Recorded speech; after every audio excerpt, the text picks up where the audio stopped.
Good morning, Barcelona. Stop Malarism. That was the slogan from yesterday's demonstration on the 8th of August 2050, where people were demanding equal rights to healthcare against malaria in Plaza Catalunya. Today, the temperature has risen to 50 degrees. We're hearing flooding occurring more regularly. We don't see tourists anymore, and companies are moving to Andorra and Switzerland. Today we have the pleasure to have in studio Dr. Geordie, who's an expert in malaria prevention and measurement. Good morning, Dr. Geordie. Good morning, Sarah. Malaria is a huge challenge for the coming years. How do you see the situation? Yes, it's a challenge. We need to ensure a control mechanism for preventing and combating malaria include everyone and not leave the people out.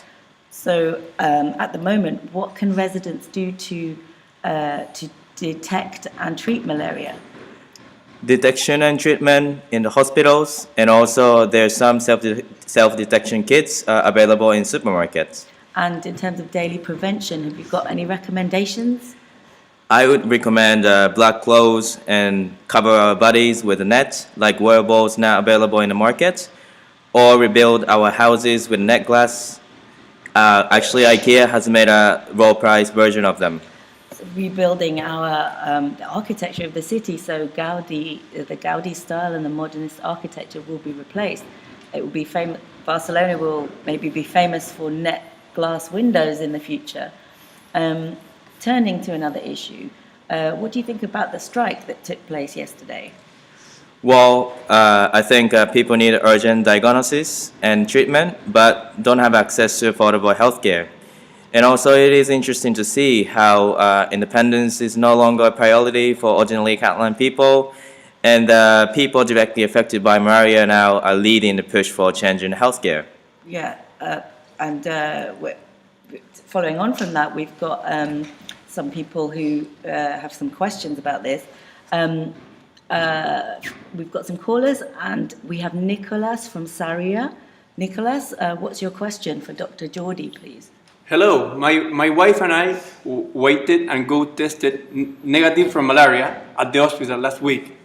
But she has a very fever now, very high fever. Can she get infected so quickly? I would say if your wife's symptoms are severe, don't wait and head straight to the emergency malaria center at Hospital San Pau, where emergency anti-malarias are available. And other centers actually had to shut down due to flooding, so that's the only option you have. And there may be a way to get treatment, and then the hospital can coordinate the most suitable treatment for your wife. Thanks, Nico. Yes, please don't wait for treatment. If you think you need it, the hospitals are able to offer the most suitable anti-malarials. Even if you do have to wait, it's the best place to be. The next caller I have is Maite from Montjuic. How are things up there, Maite? Your neighborhood has changed a lot this year. Hello, Zaira. Hello, doctor. Yes, it feels like another town now. I'm a bit confused. I thought I have bought these portable test kits, but I don't know how often do I take them or if I need to take them every day. Well, Maite, you can take it every day if you can afford it, but I think that's probably not feasible. Am I right? I'm not sure the supply is always so steady.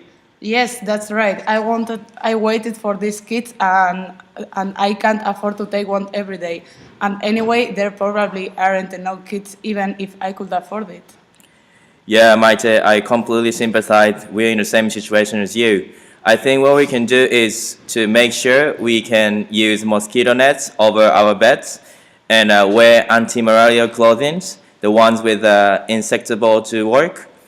And also the council is installing mosquito density warming posts soon, so you should be able to see and hear when and where there is high density of malaria mosquitoes. Okay, thanks for that question, Maite. I know a lot of people feel the same as you. Thank you. Bye. Really important advice there from Dr. Geordie, and thank you so much. And remember, anyone can call the malaria helpline on 890-780-90 for semi-automated advice about how to access healthcare in your area and how to avoid infection. We've heard some examples of different experiences of combating malaria in Barcelona today. Let's work together and not leave people out of opportunities to thrive just because they have malaria. We cannot allow Malarism, the discrimination against people who have malaria to become institutionalized. We have a better chance of getting through this epidemic by working together. Thank you, everyone. Thank you.